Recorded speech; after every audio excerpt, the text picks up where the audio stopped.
ما سواهما، وأن يحب المرء لا يحبه إلا لله، وأن يكره أن يعود في الكفر كما يكره أن يقذف في النار. رواه البخاري.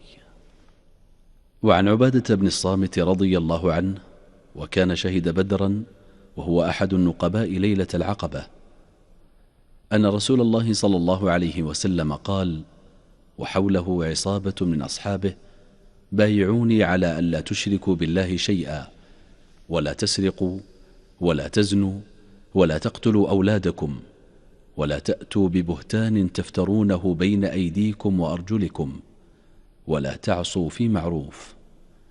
فمن وفى منكم فأجره على الله، ومن أصاب من ذلك شيئا فعوقب في الدنيا فهو كفارة له، ومن أصاب من ذلك شيئا ثم ستره الله فهو إلى الله، إن شاء عفى عنه وإن شاء عاقبه، فبايعناه على ذلك.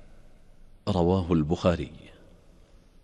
وعن أبي سعيد الخدري رضي الله عنه عن النبي صلى الله عليه وسلم قال: يدخل أهل الجنة الجنة، وأهل النار النار، ثم يقول الله تعالى: أخرجوا من كان في قلبه مثقال حبة من خردل من إيمان، فيخرجون منها قد اسودوا، فيلقون في نهر الحياء أو الحياة، شك مالك، فينبتون كما تنبت الحبة في جانب السيل. ألم تر أنها تخرج صفراء ملتوية؟ قال وهيب: حدثنا عمرو الحياة، وقال: خردل من خير. رواه البخاري. وعن أبي سعيد الخدري رضي الله عنه قال: قال رسول الله صلى الله عليه وسلم: بين أنا نائم رأيت الناس يعرضون علي، وعليهم قمص منها ما يبلغ الثدي ومنها ما دون ذلك، وعرض علي عمر بن الخطاب وعليه قميص يجره. قالوا: فما أولت ذلك يا رسول الله؟ قال: الدين. رواه البخاري. عن أبي هريرة رضي الله عنه قال: سمعت رسول الله صلى الله عليه وسلم يقول: إن الله خلق الرحمة يوم خلقها 100 رحمة، فأمسك عنده 99 رحمة، وأرسل في خلقه كلهم رحمة واحدة. فلو يعلم الكافر بكل الذي عند الله من الرحمة لم ييأس من الجنة، ولو يعلم المؤمن بكل الذي عند الله من العذاب لم يأمن من النار. رواه البخاري.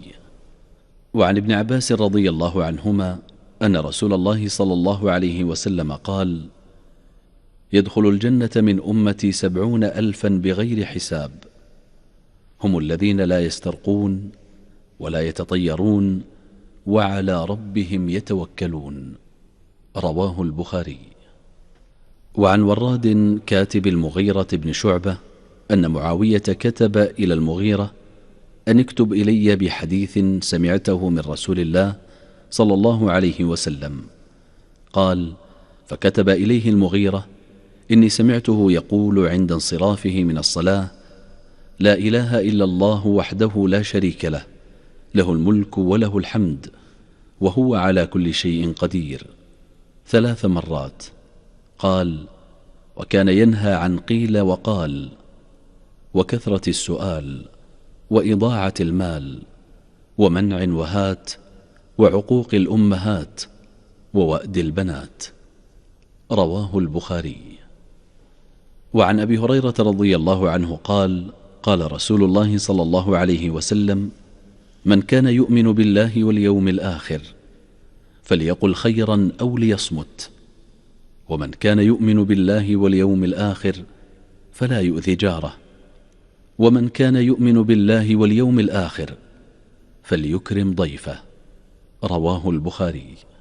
وعن أبي هريرة رضي الله عنه قال: سمعت رسول الله صلى الله عليه وسلم يقول: إن العبد ليتكلم بالكلمة ما يتبين فيها، يزل بها في النار أبعد ما بين المشرق. رواه البخاري. وعنه رضي الله عنه قال: قال رسول الله صلى الله عليه وسلم: إن العبد ليتكلم بالكلمة من رضوان الله لا يلقي لها بالا، يرفع الله بها درجات. وإن العبد ليتكلم بالكلمة من سخط الله لا يلقي لها بالا، يهوي بها في جهنم. رواه البخاري. وعنه رضي الله عنه أن رسول الله صلى الله عليه وسلم قال: حجبت النار بالشهوات وحجبت الجنة بالمكاره. رواه البخاري. وعن عبد الله رضي الله عنه قال: قال النبي صلى الله عليه وسلم: الجنة أقرب إلى أحدكم من شراك نعله، والنار مثل ذلك. رواه البخاري. وعن أبي هريرة رضي الله عنه عن النبي صلى الله عليه وسلم قال: أصدق بيت قاله الشاعر: ألا كل شيء ما خلا الله باطل. رواه البخاري. وصدق المصطفى الكريم عليه أفضل الصلاة وأتم التسليم، والحمد لله رب العالمين.